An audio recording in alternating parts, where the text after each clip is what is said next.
तो दोस्तों कैसे हैं आप सब। आइए हम लोग पढ़ रहे हैं क्लास ट्वेल्थ और 11th की इंग्लिश ग्रामर, जिसमें से हम लोग देख रहे थे सिंथेसिस।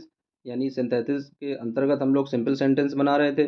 देख रहे थे कि दो या दो से अधिक सिंपल सेंटेंस को जोड़कर एक सिंपल सेंटेंस बनाते हैं। उसके जो कुछ नियम थे हम देख चुके थे। पहला नियम था पार्टिसिपल के माध्यम से। पार्टिसिपल में तीन प्रकार की पार्टिसिपल हम लोगों ने पढ़ी थी। प्रेजेंट पार्टिसिपल, पास्ट पार्टिसिपल और परफेक्ट पार्टिसिपल। उसके बाद में दिया गया था इन्फिनिटिव के प्रयोग के द्वारा दो या दो से अधिक सिंपल सेंटेंस को कैसे एक सिंपल सेंटेंस में जोड़ते हैं। अब उसके बाद का जो ये नियम है दिया गया है, दो या दो से अधिक सिंपल सेंटेंस को नॉमिनेटिव एब्सोल्यूट के द्वारा किस तरीके से जोड़ते हैं। लिखा है बाय यूजिंग नॉमिनेटिव एब्सोल्यूट, यानी नॉमिनेटिव एब्सोल्यूट का प्रयोग किस तरीके से करते हैं। तो आइए देख लेते हैं इनके नियम कि किस तरीके से इन्हें बनाएंगे।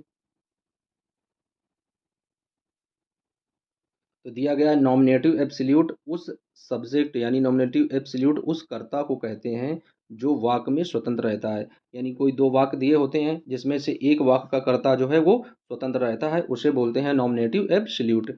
यह पार्टिसिपल से पहले प्रयोग होता है। यानी जो पार्टिसिपल में वाक्य होगा, पार्टिसिपल में वाक्य किस तरीके से होते हैं, यानी जो वर्ब होती हैं जैसे वाज वर, इनके साथ में आईएनजी का प्रयोग नहीं होता है, इनके साथ में थर्ड फॉर्म का प्रयोग होता है, वो पार्टिसिपल वर्ब कहलाती हैं।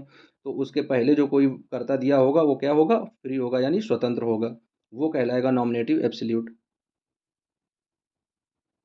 अब दिया गया ऐसे सब्जेक्ट का प्रभाव वाक्य के वर्ब पर नहीं पड़ता। यानी जो इस तरह के सब्जेक्ट, यानी जो इस तरह के कर्ता होते हैं, उनका प्रभाव वाक्य के वर्ब पर नहीं पड़ता है, क्योंकि यह ना तो किसी फाइनाइट वर्ब का कर्ता होता है और ना ही किसी फाइनाइट वर्ब का कर्म होता है। यह अपने आप में स्वतंत्र होता है, इस वजह से इसका किसी भी सेंटेंस की वर्ब पर कोई प्रभाव नहीं पड़ता है। दोनों सेंटेंस के सब्जेक्ट अलग अलग होते हैं। यानी दो सेंटेंस दिए जाते हैं, दो या दो से अधिक वाक्यों को जब जोड़कर बाय यूजिंग नॉमिनेटिव एब्सोल्यूट के माध्यम से बनाएंगे, तो उन दोनों सेंटेंस के जो सब्जेक्ट होंगे, जो दोनों कर्ता होंगे, सब्जेक्ट जो कर्ता दिए होते हैं वो कर्ता दोनों क्या होंगे, अलग होंगे, दोनों पृथक होंगे, अलग अलग होंगे। देख लेते हैं अगला। अगला दिया गया है दोनों सेंटेंस में रीजन और रिजल्ट का संबंध होना चाहिए। यानी जो दो वाक्य दिए होंगे, जब हम लोग दो या दो से अधिक सिंपल सेंटेंस को जोड़कर एक सिंपल सेंटेंस बनाते हैं, तो उसमें दो या दो से अधिक वाक्य दिए जाते हैं। उनमें से एक होगा रीजन। रीजन मीन्स होता है कारण, यानी एक तो होगा कारण वाला वाक्य जो कारण प्रस्तुत करेगा। दूसरा है रिजल्ट।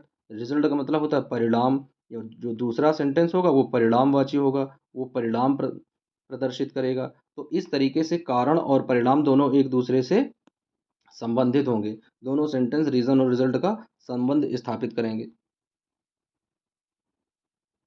अब देख लेते हैं यदि रीजन सेंटेंस एक्टिव वॉइस में है, यानी जो दो सेंटेंस दिए गए हैं उसमें से एक रीजन होगा, दूसरा रिजल्ट होगा। तो जो रीजन सेंटेंस है वो यदि एक्टिव वॉइस में है, तो उसको नॉमिनेटिव एब्सोल्यूट के माध्यम से किस तरीके से दो या दो से अधिक सिंपल सेंटेंस को एक सिंपल सेंटेंस में जोड़ेंगे। तो देखते हैं, सबसे पहले सब्जेक्ट लिखेंगे, उसके बाद में हैविंग लगाएंगे, उसके बाद में वर्ब की थर्ड फॉर्म का प्रयोग करेंगे। अब देख लेते हैं एग्जाम्पल किस तरीके से जोड़ेंगे। तो दिया गया है the sunset the stars cam up in the sky. तो देखिए यहाँ पर दिया गया द सनसेट, यानी सेट मीन्स होता है अस्त होना। तो यहाँ बनाएंगे द सन हैविंग सेट। ये पार्टिसिपल में दिया गया है, इस वजह से यहाँ पर बनाएंगे द सन हैविंग सेट। उसके बाद में जो दूसरा सेंटेंस है उसको पूरा वही लिख देंगे, the stars cam up in the sky. दूसरा देख लेते हैं। दूसरा दिया गया the teacher left the class the boys made a noise. अब देखिए क्या, the teacher left the class, left means होता है छोड़ना। जैसे ही अध्यापक ने क्लास छोड़ी, बच्चों ने क्या किया, शोर मचाना प्रारंभ कर दिया। तो अब देख लेते हैं किस तरीके से बनाएंगे। तो लिखेंगे the teacher having left the class, left है उसके पहले हैविंग लगा देंगे, तो हैविंग लेफ्ट द क्लास, उसके बाद में the boys made a noise. तो इस तरीके से बनाएंगे। अब देख लेते हैं, दिया गया है यदि रीजन सेंटेंस, रीजन मीन्स कारण, यानी जो वाक्य दिया गया है जिसमें कारण छिपा है वह पैसिव वॉइस में है। पहले वाले में क्या था, वो एक्टिव वॉइस में होता था, इसमें किस में है, पैसिव वॉइस में है। तो subject plus having plus been और प्लस वर्ब की थर्ड फॉर्म का प्रयोग करके बनाते हैं। तो देख लेते हैं किस तरीके से ये बनाई जाएंगी। तो देखो पहला दिया गया the captain was killed the army fled away. अब देखिए यहाँ पर वॉज दिया गया है। अब अगर ये नॉर्मल सेंटेंस होता तो वॉज के साथ में यहाँ पर आईएनजी होनी चाहिए थी, लेकिन वॉज के साथ में क्या जुड़ी है, यानी ईडी, यानी थर्ड फॉर्म है। इसका मतलब ये पैसिव वॉइस में बनी है, और पैसिव वॉइस में क्या है, ये कारण है, यानी रीजन सेंटेंस है द कैप्टन वॉज किल्ड, यानी जैसे ही कप्तान मारा गया द आर्मी फ्लेड अवे, जो सेना थी वो तितर बितर हो गई या भाग खड़ी हुई।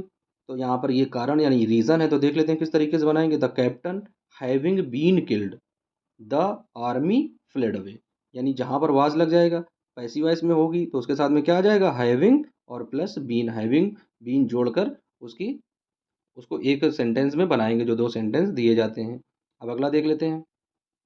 दिया गया यदि सेंटेंस में क्रिया इज, एम, आर, वाज, वर का प्रयोग सहायक क्रिया में ना होकर, यानी इन सब का प्रयोग सहायक क्रिया के रूप में ना होकर कॉम्पलेटिव वर्ब के रूप में प्रयोग किया गया है, यानी ये कॉम्पलेटिव वर्ब का काम कर रही हैं, तो सब्जेक्ट के बाद में बीइंग लगाकर सिंपल सेंटेंस को हम बनाते हैं। देख लेते हैं किस तरीके से।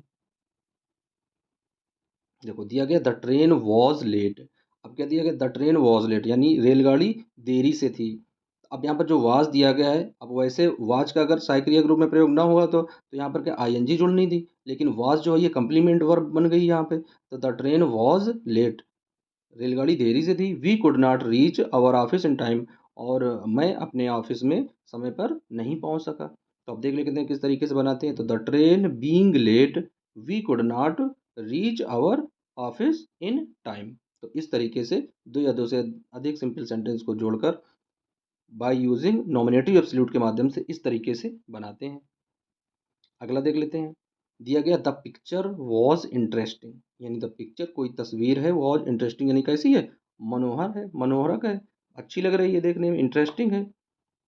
We enjoyed it very much, तो अब किसको किस तरीके से बनाते हैं। ये वॉज जो है ये कंप्लीमेंट वर्ब है, कंप्लीमेंट क्या कर रही है, इस पिक्चर की सुंदरता को व्याख्या कर रही है, सुंदरता का व्याख्यान कर रही है। तो देख लेते हैं द पिक्चर, अब वॉच की जगह बीइंग में बदल देंगे, being interesting, the picture being interesting, उसके बाद में जो चीज़ दी गई वही लिख देंगे, we enjoyed it very much. तो बच्चों इस तरीके से हम लोग दो या दो से अधिक सिंपल सेंटेंस को नॉमिनेटिव एब्सोल्यूट के माध्यम से एक सिंपल सेंटेंस में जोड़ते हैं। यदि आप लोगों को वीडियो अच्छा लगा हो और ये जो